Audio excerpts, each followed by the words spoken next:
united in diversity. We are very heterogeneous in our opinion. If we do not renew our partnerships with the rest of the world, Europe will not be relevant. We can make it if we are together as Europeans.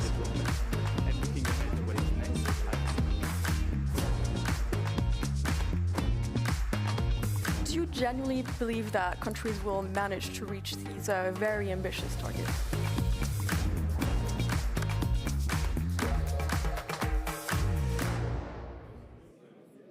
Good evening, and welcome to Politico Live, the live extension of Politico's nonpartisan journalism.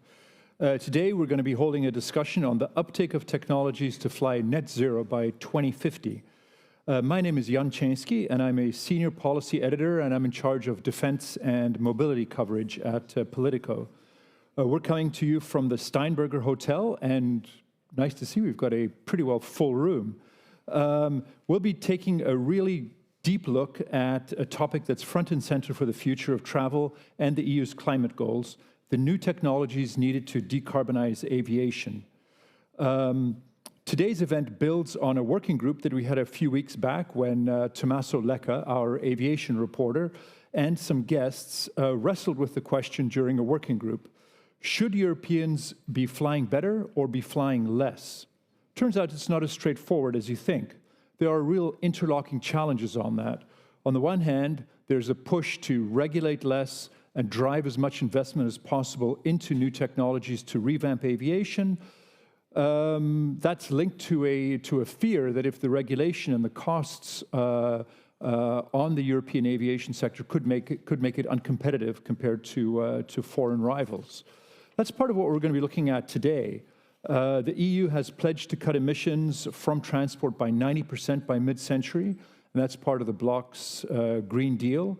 Aviation is responsible for about 4% of the CO2 that's emitted by the EU, and that creates a real problem. The industry has to decarbonize if it is to stay alive. If it fails, then the pressure to rethink how aviation works, and if the current structure of the aviation industry can be maintained, will really start to grow. The way that this is going to happen, if it happens at all, is through new technologies that can cut the carbon footprint of flying. And today's opening interview will explore just that.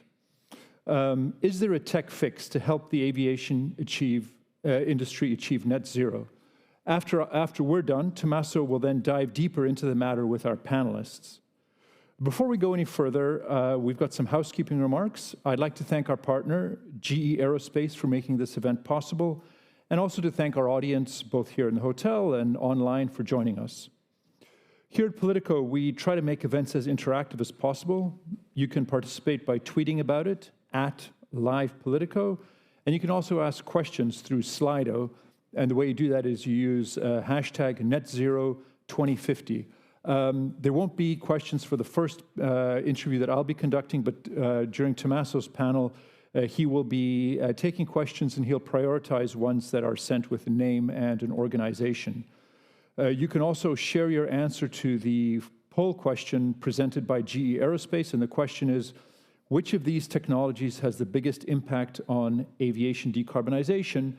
And that'll be up on Slido, and I can see people already starting to answer that question. We'll sum it all up, and Tommaso will present the answers at the end. So I'd like to start by welcoming Alan Paxson, the Vice President of Commercial Strategy and Future of Flight at GE Aerospace, to the stage.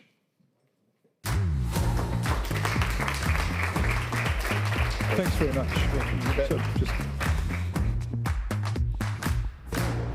Thanks very much for flying across the Atlantic to join us on the. I don't know what that does for your carbon footprint. Probably not very good things, yeah. but thanks very much for joining us. There's a lot of talk about decarbonization and that sort of technology effort. You're at the sort of, I guess, the pointy end of the spear on helping develop some of those technologies. From your perspective, what? Looking at the next 5 to 10 years, what's the most realistic technological change, the first thing that's going to happen that will start to decrease the carbon footprint of flying? Yeah, no, I think it's a great question. maybe I should just wait for the poll results to come back and answer. They'll tell you exactly what you need to be doing. But no, I think, when we think about propulsion in aviation and GE Aerospace, we feel very much a responsibility for this. I think 3 out of every 4 flights in the world today in commercial are powered by GE or GE partner product. This idea of continuing to evolve the technology for more better efficiencies and lower carbon footprint is what we do. We are today really amping up our game and trying to go revolutionary and looking at much more step changes in efficiencies. So your question back to over the next 10 years, I think is, it's a fairly short window for the aviation industry, 10 years.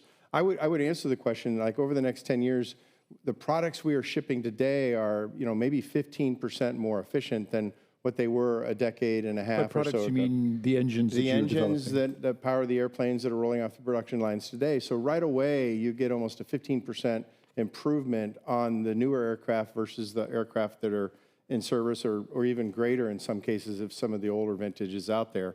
So those are big step changes just with new equipment deliveries. Is that retrofitted to existing aircraft to sort of to clean the existing fleet, or is that only going to be coming on the new? It's coming on the new aircraft, and then we refresh the technologies when we overhaul the engines. So they degrade over time, and then we bring them back to that new standard when we overhaul the engines for maintenance. But so the new products, I would say, are having a real big impact.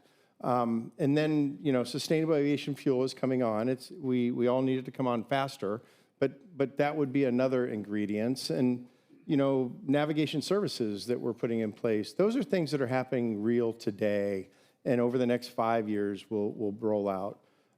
What's really exciting is on that horizon out 10 years from now and further, where you start to talk about some of these more exotic technologies, open fan architectures that CFM, which is a joint venture between GE Aerospace and Safran, are working on, or hybrid electric technology. For the audience, just like, can you just sum up what is that technology that you're working on with Safran? The open fan technology is nothing new for those that went into college or university in aerospace.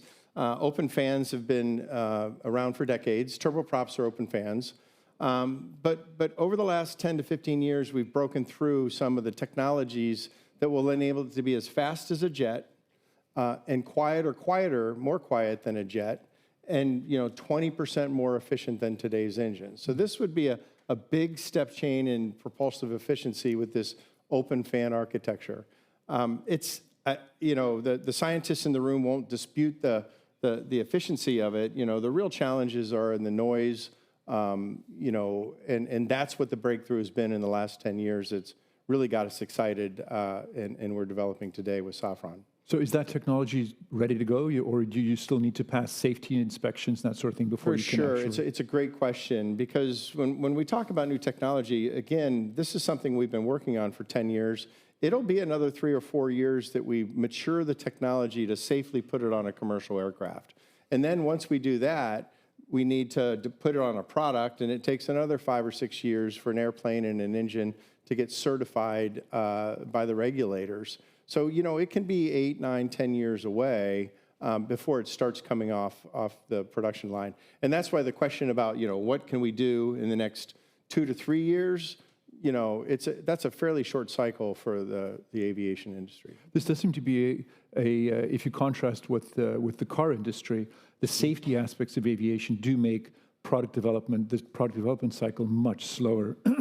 Whether it comes to tweaking fuels or engines or whatever, you can do stuff with cars that you simply can't do with airplanes at that level of speed. That's right. I mean, it's, simply said, people joke about this, but you can't just pull over on a cloud when you're flying an airplane. And safety is top of mind for us. And I think most folks in the industry would agree that safety is always paramount. So we don't take that lightly. Everything we're developing today, we want to make sure that we understand how it works, when it doesn't work, why it doesn't work, and make sure that we control those parameters to make sure it's safely incorporated into new products that you and I and our families fly on. In the EU, there's a lot of talk about sustainable aviation fuels. There's the SAF mandates that the EU has put in place. I guess there are questions both about the availability of ramping up supply and the price and the greenness of some of the SAFs.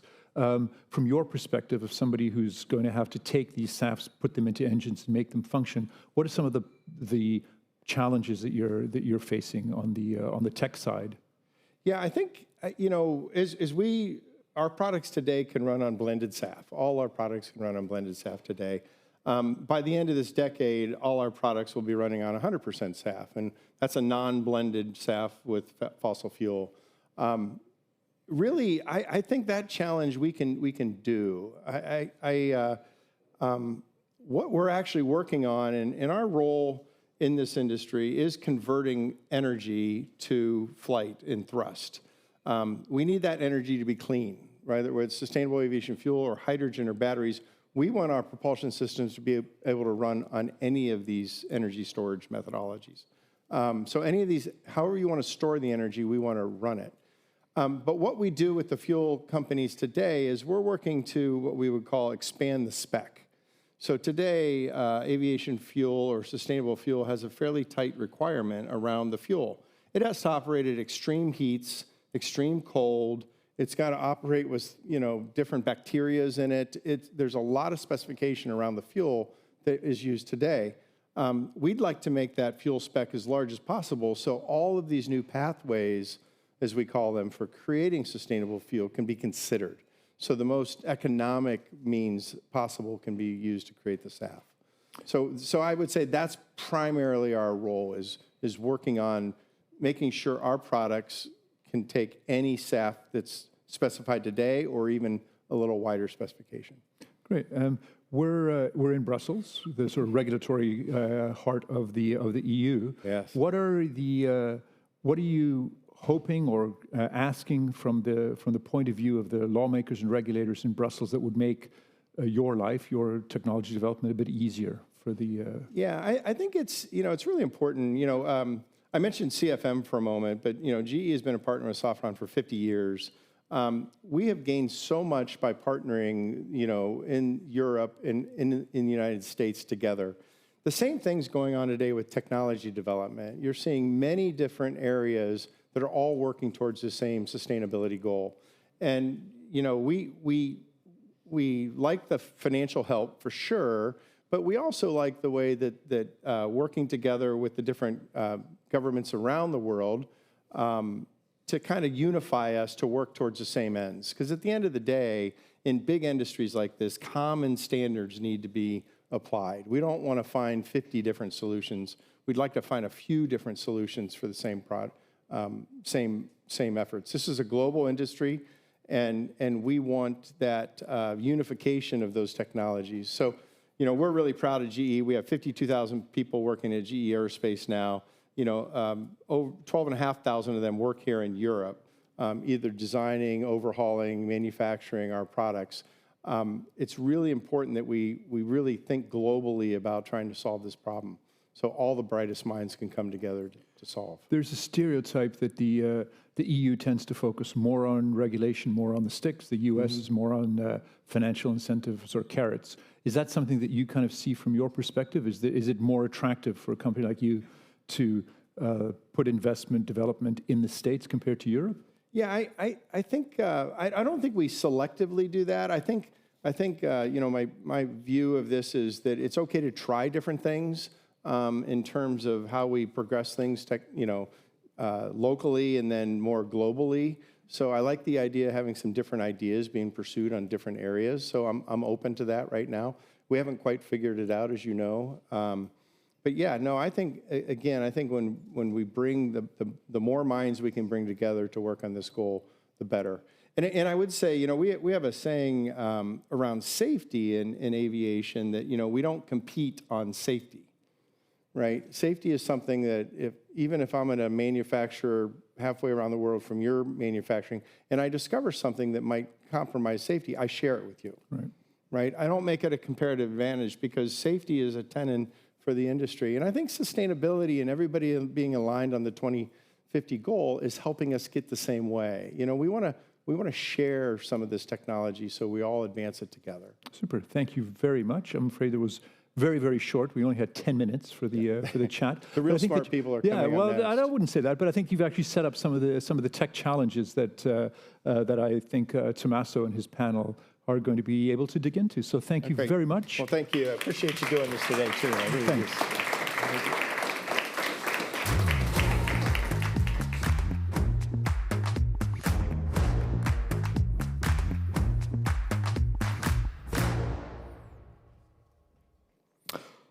Thanks, Jan. That was very interesting.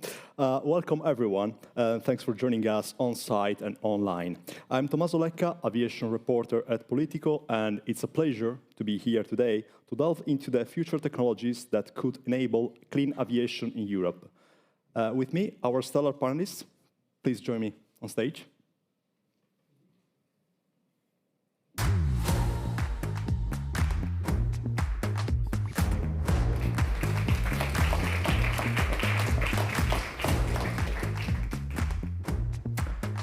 So with me today are Philippe Cornelis, European Commission's Director for Aviation. Philippe oversees the Commission's policy work to enable the aviation community to reach net zero by 2050. Urania Georgetsaku, well done. Managing Director, I hope sounds familiar. Managing Director at Airlines for Europe. Rania represents Europe's leading airlines, and she advocates for a new airspace reform to see a strong and competitive European airline industry while accelerating decarbonization. And last but not least, Axel Krein, Executive Director of the Clean Aviation Joint Undertaking.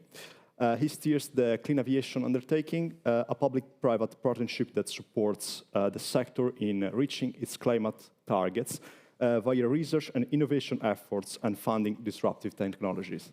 Thank you all for being here. Thank you. Axel, I will start with you. We just heard that what a big company is doing to reduce emissions from aviation. But I know that the Clean Aviation Joint Undertaking has about 28 projects to decarbonize the sector. I know it's difficult to pick one, so I will ask you to pick three. I hope it's easier. What are the three most promising projects that you are working on? That's not so difficult. We are working on three main thrusts. One thrust is technologies for short and medium range aircraft, meaning replacing the A320 family and the 737 MAX family, so technologies for that one. Then the second one is hybrid electric regional, focusing on technologies for hybrid electric, as the name is regional aircraft, as the name is suggesting.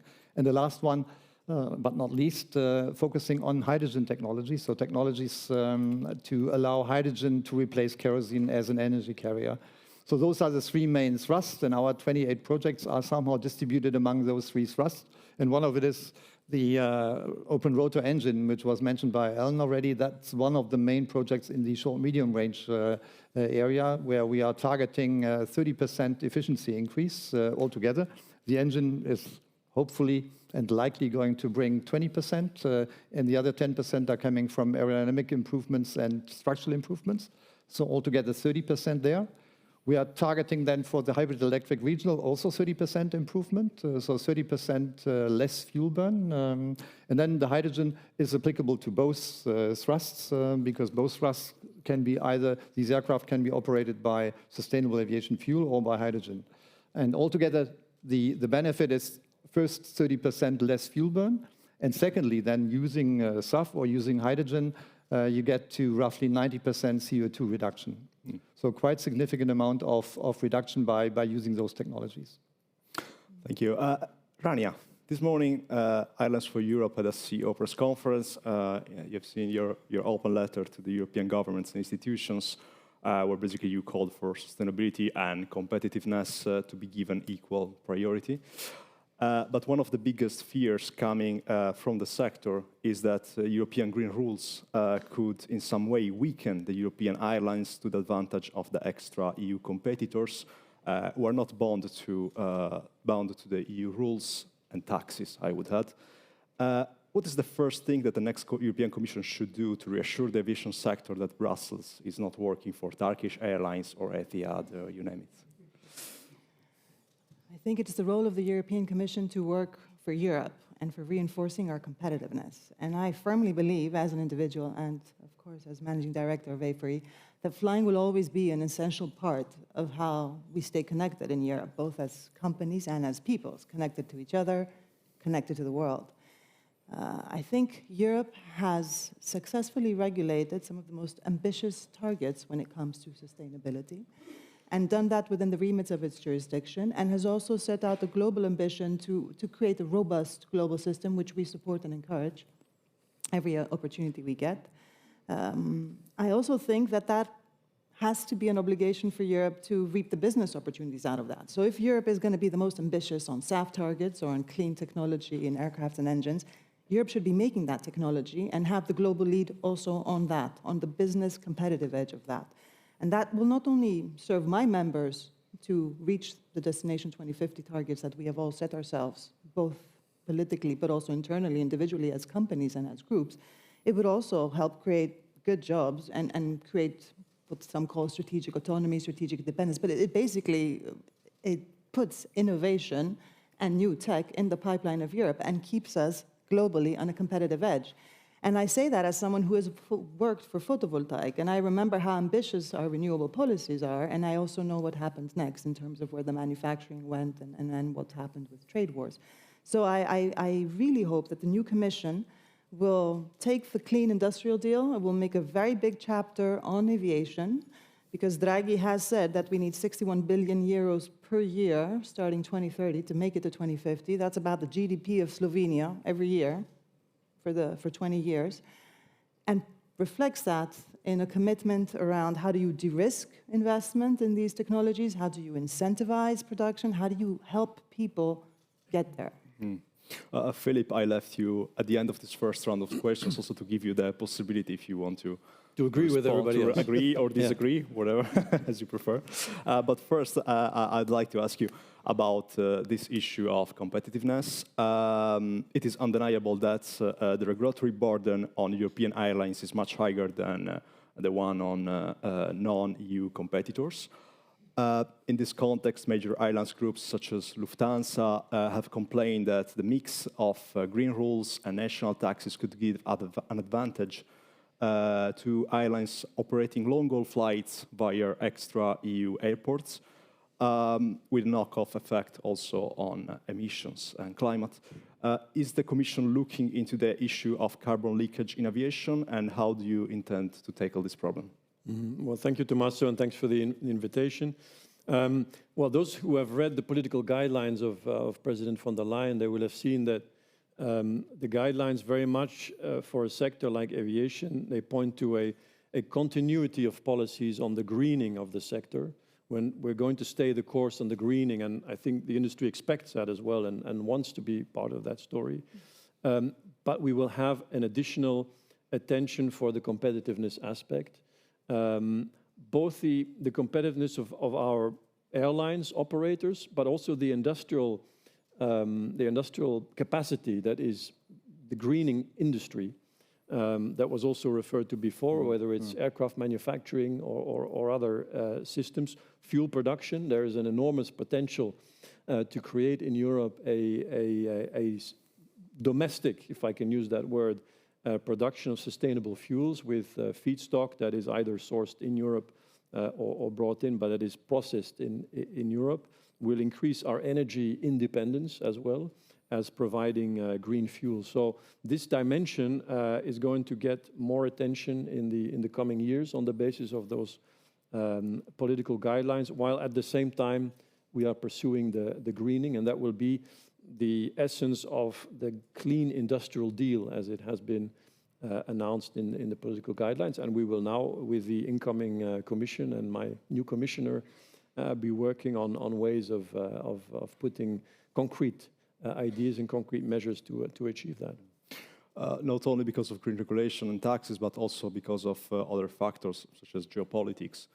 We see some airlines now canceling their routes, direct routes to China. Is this an issue that is worrying you, and how will you engage with the airlines to talk about this? Yes, it is an issue, and we are actually going to launch a study on the competitiveness on particular Asian routes and African routes. We will see what that produces. The measures that we've put in place on the environment, like the removal of free allowances and the introduction of the SAF mandate, they're only at the beginning now.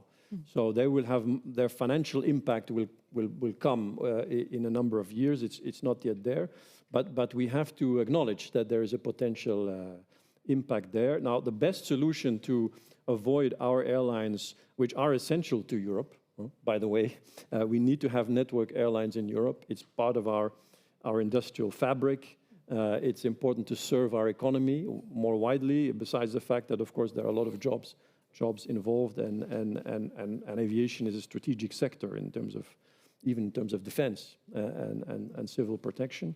So we need to protect having those network airlines being competitive. So we will look into this. The best way to address this is to have the rest of the world move along with us on the greening pathway. And we have jurisdictions that are very committed, like North America. On sustainable fuels, we actually have quite a lot of consensus around the world. We have this agreed objective of 5% greenhouse gas reduction by 2030 from the use of sustainable fuels. Of course, there's no world government, and it will be up to every jurisdiction to see how they implement those 5%. In Europe, we've opted for a mandate with, in addition, financial support. To the earlier point about sticks and carrots, there is financial support in Europe. So we need to convince also the rest of the world to move along, and we see this is happening. The US is going all out on sustainable fuels. A country like Singapore has a sustainable fuel policy, so it's really gaining ground. That's the best way to address that. If there is an additional issue to be addressed, yeah, we will have to look at what could be done, like we are doing in other sectors of the economy, so that we are not victimizing our own industry.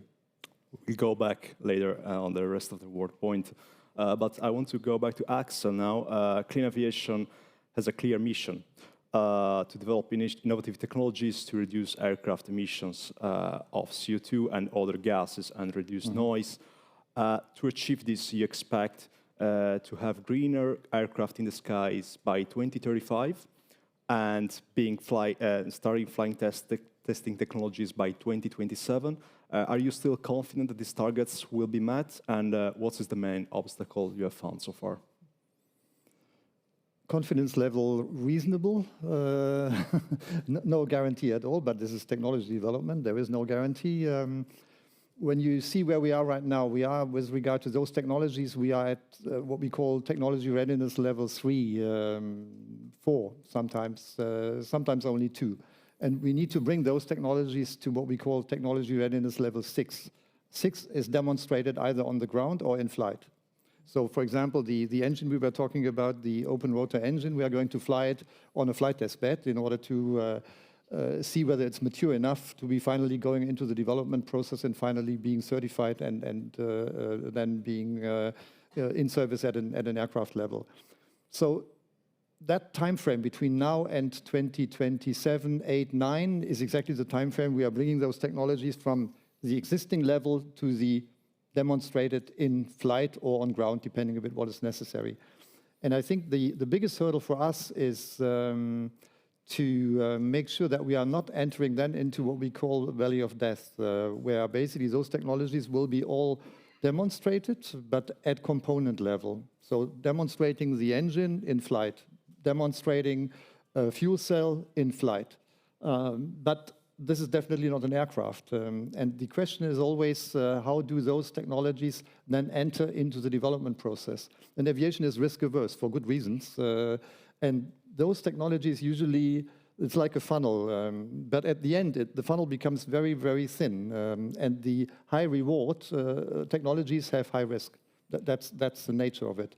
And I think what we need to do to take specifically care that those technologies have a very solid TL6 or potentially even, and this is something we need to develop together with the European Commission in order to see whether we could even go one step beyond and produce aircraft-level demonstrators, as they are doing it in the United States right now. So they have 2 aircraft-level demonstrators in order to reduce that risk and make sure that the highest possible level of technologies with the lowest possible risk can enter into the development process and finally enter into service. I know that a particular issue when it comes to developing a new aircraft is prototyping. Yeah. And that's what I'm referring to, basically. Very delicate. Yes. Yeah. Would you like to see? I mean, we know that safety is paramount when we're talking about aviation, and that's the number 1 priority. But I've heard that it's not easy to develop a prototype in Europe, and it's harder than in other parts of the world. So, would you like to see new and simpler rules when it comes to this type of development? Definitely. We have an example in the previous program which we were running, Clean Sky, so where we had a helicopter, smaller investment, small vehicle, smaller investment, and there we build a prototype. And this prototype is basically building that bridge between technology development and aircraft development and entry into service. In the United States, they have at the moment 2 of those prototypes. One is called truss-braced wing, and the other one is called blended wing body. And I'm envying the colleagues in the States for this tool because we don't have something similar in Europe at that scale. But it's also not cheap. I mean, those programs cost each $1 billion, so that needs to be afforded. But I think that bridges the gap which we have today. And I'm quite concerned that we are going to develop all those technology at component level, and finally they won't make it at aircraft into the aircraft development process because it might be perceived as too risky. So I think we need to inject a tool there which we don't have yet available. Rania, when it comes to decarbonization, we know that sustainable aviation fuels are basically the most important tool to reduce aviation emissions in the short and medium term. Last week I was at the World Aviation Festival in Amsterdam, and talking to some airline representatives, I had the impression that the introduction of sustainable fuels already requires a lot of effort, and both at the economic and regulatory level. So if these fuels, this sustainable fuel is the main tool, why not just focus on that and leave electric aircraft, hydrogen aircraft to private innovators? Would you prefer Europe to focus only on sustainable fuels and put all its money and energy into the transition from kerosene? Or are you happy that EU money is also spent on financing clean aviation alternatives? There is no single silver bullet to decarbonize aviation. So we've already done the exercise. We in Airlines for Europe sat together with the Regional Airlines Association, the airports, the air navigation services, and the OEMs, the aircraft and engine manufacturers, and have had this conversation of how do you get to destination 2050. And it's always a combination of many things. The 2 biggest contributors are SAF, that's true, and the other bit is the aircraft and engine tech. Both of those are needed. The third bit is better airspace management, and that includes technology, which would make our skies a bit more smart. You have an interesting story around how a traffic man can be more inefficient than a traffic light, and that's sort of something we need to think about. How do we bring these new technologies also up in the air, managing how we fly around Europe and the world? So no, I certainly do not think that only SAF needs money. I think all of this needs a lot of money, and it needs a combination of the public money and private money. So my members spend a lot of money. We spend about 160 billion by 2030 on new planes, 15 billion on SAF. We actually invest in SAF production projects as well, just to help show the commitment that it's a good investment and there's something that many more people should put their money in. And I hear stories from other people who I know have money that, yeah, my shareholder is not really keen on investing in SAF, or I'm not sure would that ever work, and will you guys make it? And I think that's the kind of thing that also Draghi talked about. You need to bring a bit more confidence in the market and talk about how do you de-risk some investments, how do you get people confident to put their money in a roadmap that we have all committed to and are investing a lot of money. But that spread needs to be across the clean tech, the SAF, and that rollout up in the skies as well. And This one also for you, Rania. Let's talk about money. When summarizing the different approaches between the EU and the US in terms of sustainable fuels and decarbonization strategies and so on, we tend to simplify by saying that EU has the carrots, the incentives, and the EU has the stick, which are the mandates. Of course, those who follow this topic know that it's not that easy, that it's just a simplification, but let's keep it for now. Do you expect some more carrots coming from the European Union in the next mandate? And if yes, where would you think that these carrots should go? I think they should be spread out across most of us. So we have SAF allowances as aircraft operators to help us bridge the gap for the price of kerosene to SAF, because it's 2 to 3 times more expensive, and that has a big impact on the cost of flying for everybody. So that's an important tool that is there and needs to be continued. And then you need to put that money, in my opinion, between innovation, between funneling attracting private investment and bringing those kind of guarantees.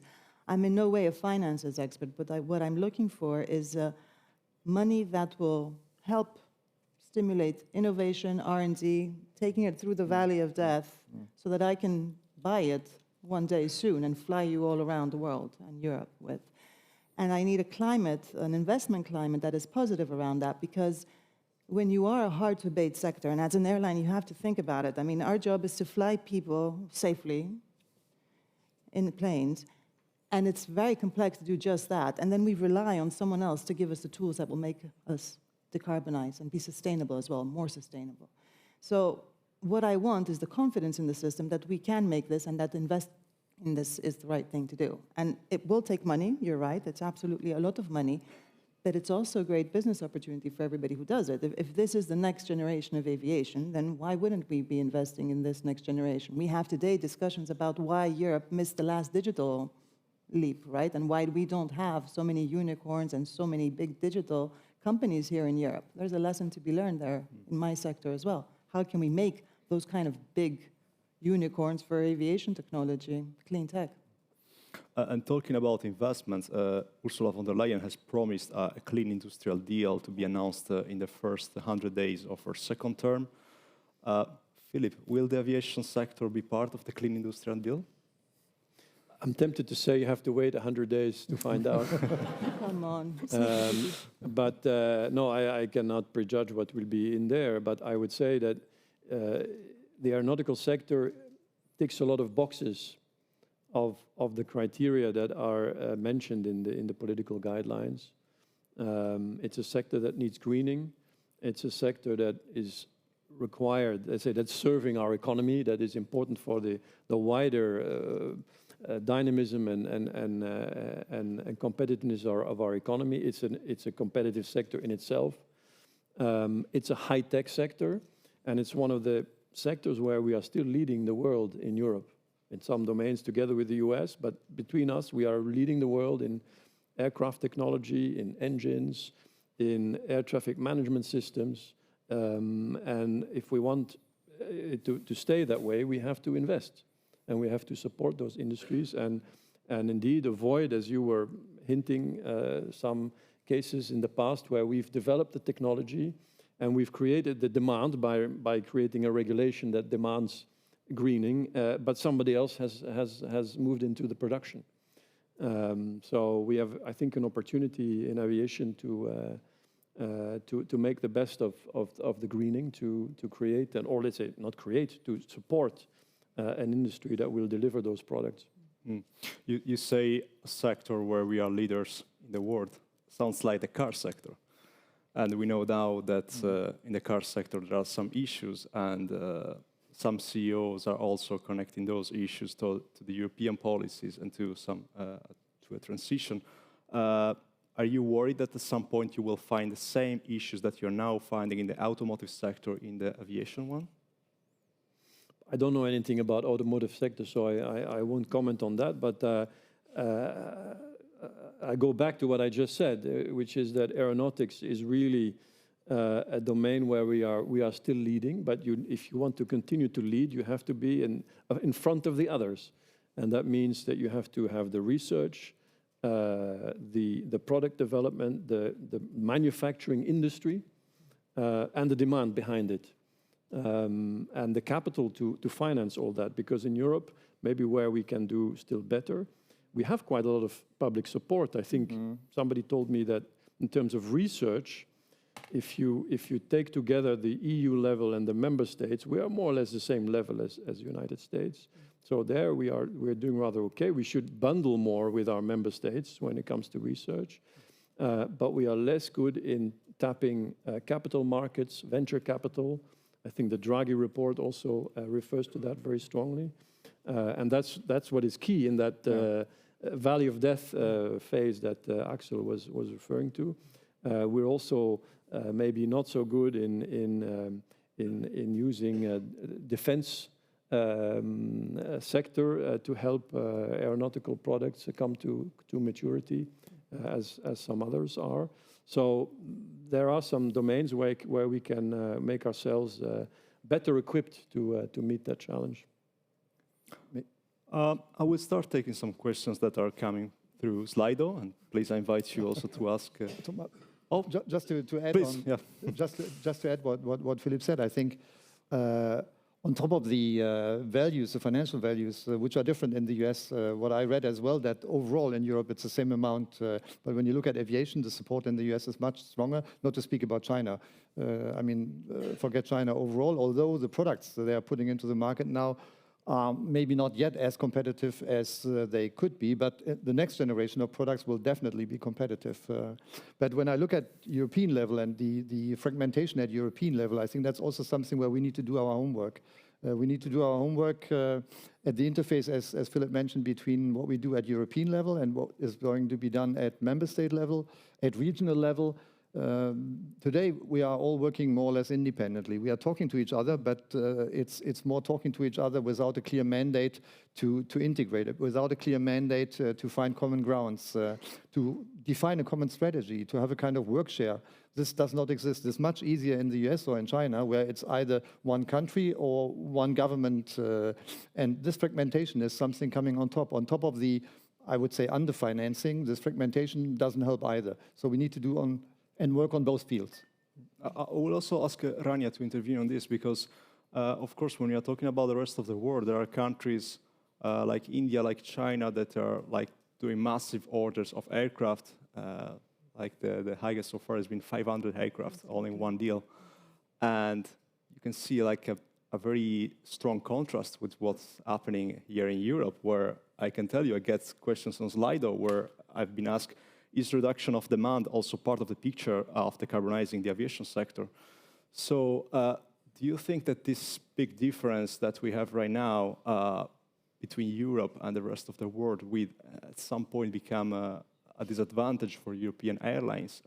We will just have like a reduction of offer, not of demand, from the European airlines and more foreign airlines coming to Europe. So there's a couple of things in your question, and if I can break them up. One is, we were talking about carrots and sticks. I'm going to go to apples and pears, and soon I'm going to be feeling peckish, quite honestly, but sorry for that. India and Europe are not comparable. So India is not at the same level of how many people, the percentage of the population that flies. So India putting in an order of 500 plus planes is one thing, reflective of the state where India is at. Moving on from that, Europe does fly, and Europe does rely on flying to stay connected within Europe and with the rest of the world.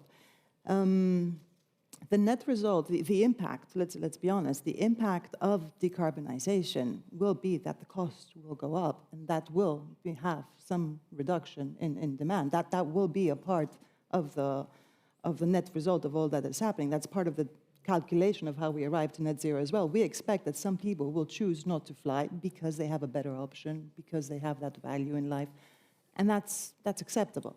I think the bit that's most important is the bit that you hinted at, that we should all have the choice and the opportunity to fly, that we should give that option to everybody. And indeed, if we don't take care of that bit, if we don't make sure that European airlines stay competitive, and that within Europe we can stay connected, then we're really going to lose out on something. I mean, there's economic studies out there that demonstrate that you need to be in proximity of a center of wealth of like 2 to 3, maximum 4 hours, if you're going to have a certain level of prosperity as a territory. And when you look at Europe, I mean, that's fundamentally how we've become a success story in the EU. We all got to know each other 20-odd years ago now, and learned to trust each other and started doing business with each other. So keeping the ends connected to each other remains an important bit. And definitely that is something that I worry about and that I understand is now coming back on the table as a serious conversation, that how do you safeguard competitiveness of European airlines as a way to safeguard and nurture and continue to reinforce the competitiveness of Europe. And I understand that's part of what we're going to do next. And about competitiveness, I have another question for Philip, because a big and important part of the decarbonization strategy in Europe when it comes to aviation and also to keep the sector competitive is that sustainable aviation fuels will have to go down in price, because right now they are way more expensive than kerosene. How can you be so sure that in an age where everything is becoming more expensive, SAF will become cheaper? Well, we don't know for sure, obviously, but and I'm not an industrialist, but very often when you have a nascent industry, prices tend to be high. When the industry matures, production technologies improve, volumes increase, then prices tend to go down. We've seen that with solar power, for example, massively. That's an expectation, a reasonable expectation, as Axel was saying earlier. But I agree with what Rainer was saying. Flying will become more expensive. I think we have to be honest about that, because these products are more complex, particularly when we think about synthetic fuel. And there's, at the end, there's nothing wrong with that. Our estimations, the price impact will not be enormous, but there will be an increase, and it will be up to to the citizen to decide whether that's worth his or her while. We see that there's actually a lot of demand for travel, a lot of demand for air travel. We've seen airfares, I think many of you have experienced that yourselves, increase quite a lot since the pandemic. And it's not for decarbonization, I think. No, exactly. Prices have gone up by 20%, and there's more demand than ever before. So let's just think that there is some margin that passengers are ready to accept, particularly if it means greening on top. And so we believe that the way to go is to green aviation. We know how to do it.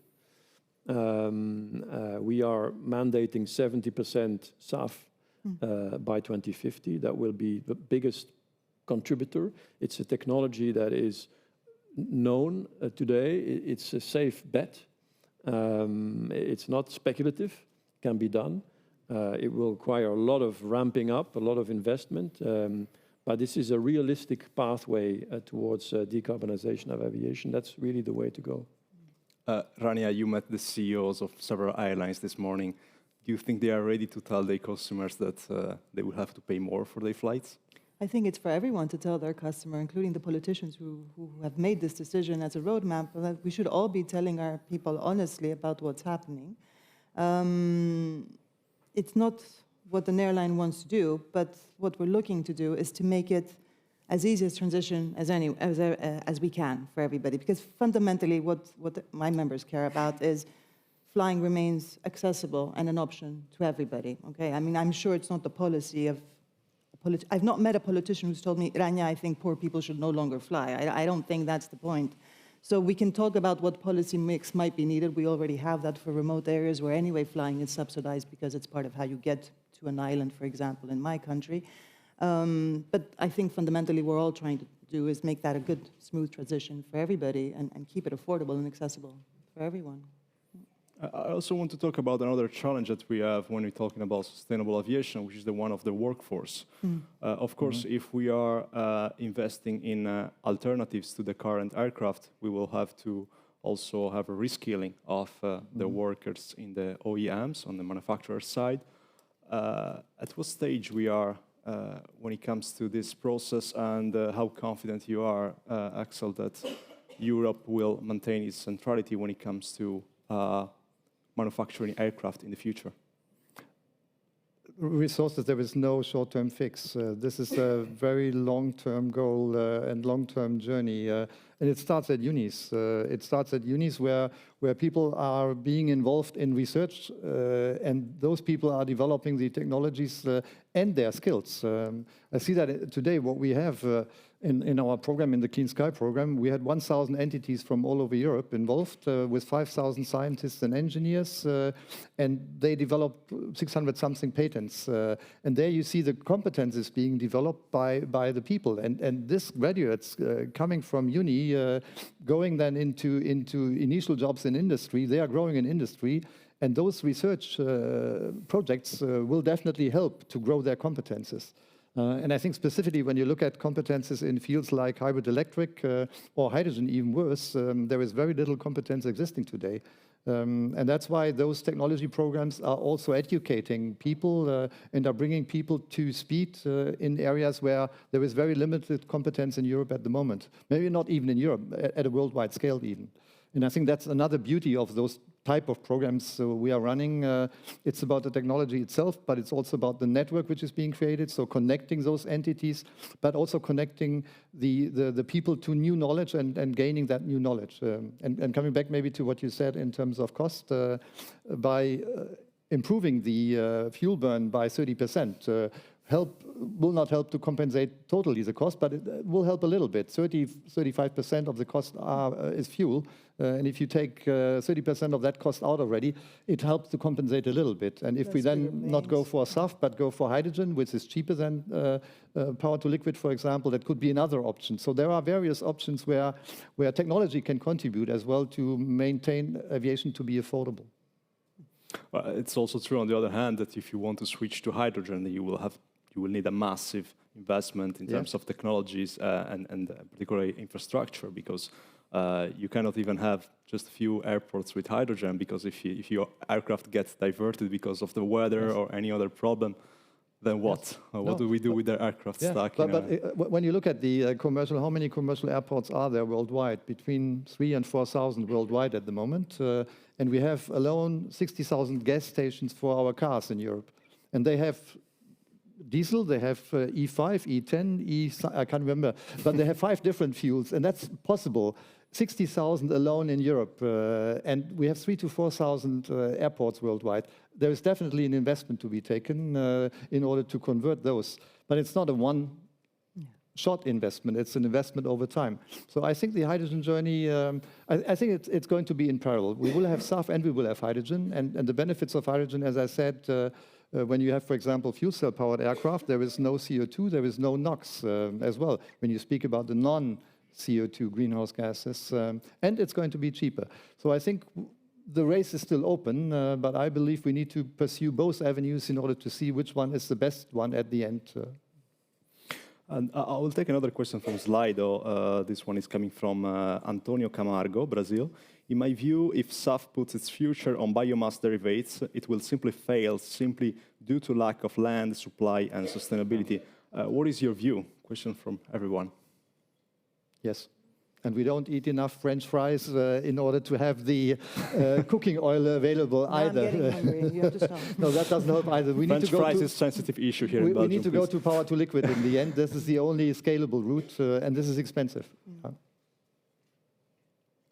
That's why we have introduced also in the SAF mandate a small synthetic fuel mandate starting already in 2030. Even though it's more expensive and there is still enough biomass available until sometime in the second half next decade, we estimate.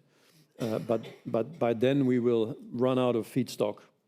Or let's say the volume will not increase anymore, and the additional SAF that we need after 2035, 2040 will have to be synthetic fuel. So that's why we need to build this industry from the start.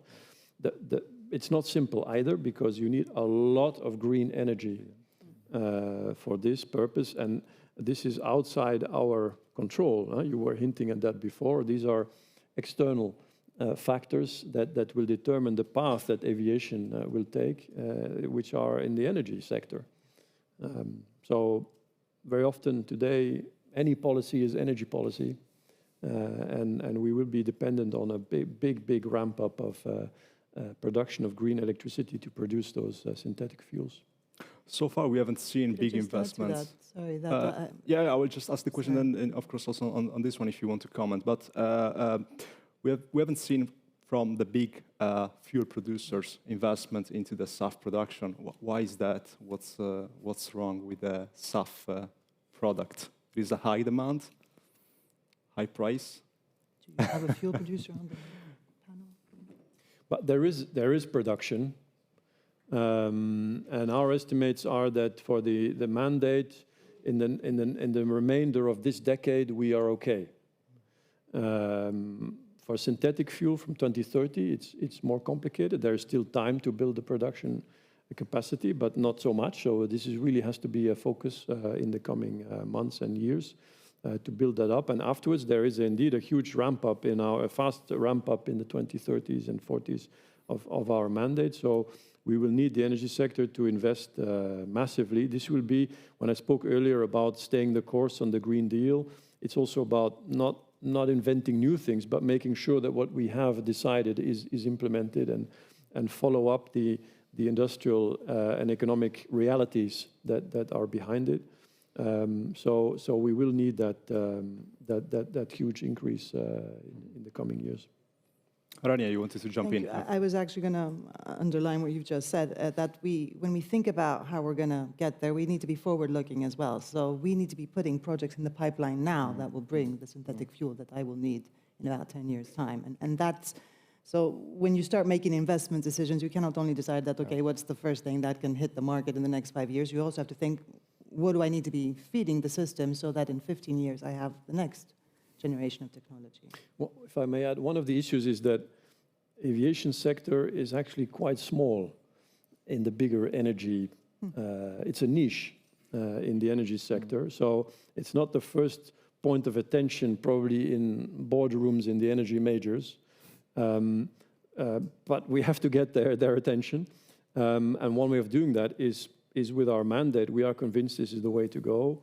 Not every jurisdiction in the world has followed us, but we see, actually earlier this week, I was reading one major US airline saying they wanted to have a mandate. The nice thing about mandates, and some people call it sticks, but I would call it a framework that creates legal certainty and predictability for the industry, that they will make an investment into producing a product that is more expensive than a competing product, but there will be a market. We are creating that market. With our mandate, so we have to stick to that and not change our mind on requiring those volumes from the big energy companies.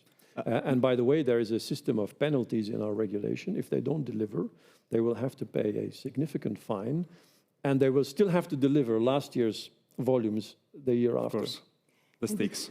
Please. In terms of, sorry. Go for it. In terms of predictability, just to build on that, there is something which is called ASEA, Alliance for Zero Emission Aviation in Europe. 160, 170 different entities from OEMs, engine producers, researchers, fuel producers, everyone, in order to build a common roadmap. So what needs to be done? By when? In order to fulfill that ambition. And I think this is also an initiative which I believe is among maybe various initiatives, but leading to a very concrete understanding of what needs to be done and what does it cost. So who needs to do something at the airports? Who needs to do something at a fuel provider? Who needs to do something with regard to energy provision? What needs to be done at air traffic management? We haven't spoken about that. There is going to be quite some significant changes to be expected because those new aircraft, at least partially, will have a different optimum flight profile. So that requires ATM to adapt. All of those changes need to come. And that's definitely something that initiatives like ASEA concentrate on in order to build concrete roadmaps of what can be done next. As we are approaching to the end of this panel, I want to take another question from Slido. This one is again about SAF. RefuelEU put in place mandates increasing sharply every 5 years. Could we have a more linear increase to incentivize investments in new production capabilities? Is there something you are studying, like we have this say big difference between a target to another, depending on... Well, we are starting, the choice that was made with the legislator was to start rather quickly. This was adopted last year, will enter into force in a couple of months, in the 1st of January. The first mandate starts. So to start quickly with a limited volumes, give the industry time to adapt and ramp up volumes more quickly in the next decade and beyond. It's just a realistic way to build up, and I don't think a pure linear approach is necessarily the right way to go. And we have no intention of changing the pathway. We will review the regulation, the framework in a couple of years when we have the first 2 years of experience to see if some things are not working. But fundamentally, our objective is to stick to the path that has been laid out in order to create that legal certainty and manage expectations. Because if you give the impression you might change your mind, then investment will stop immediately. Well, with that, I'd like to say thank you to all our panelists for a fascinating interview and discussion. I think that it has given us, all of us, some insights into the exciting future of aviation. We will just like to take a look at the results of the poll. If we can have on the screen. Thank you. So just to remember the question, which of these technologies has the biggest impact on aviation decarbonization? What is your reply? If you don't have one, it depends on the time frame. Depends on the time frame. 2050, 2060, 2040, the answer will be different. Yes.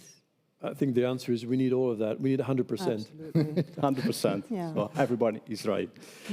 Finally, thank you all for joining us today. You, the audience, for joining us in person, and for those who are tuning in online. And finally, thanks to our partner, GE Aerospace, for making this event possible. We'd love to hear your feedback, so feel free to email us about the event at live@politico.eu.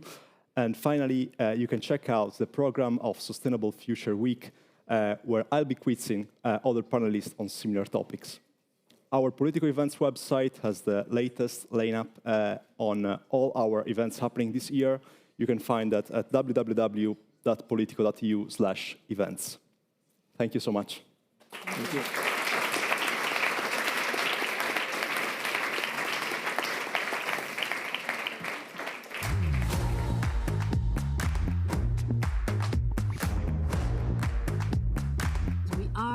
United in diversity. We are very heterogeneous in our opinion. If we do not renew our partnerships with the rest of the world, Europe will not be relevant. We can make it if we are together as Europeans.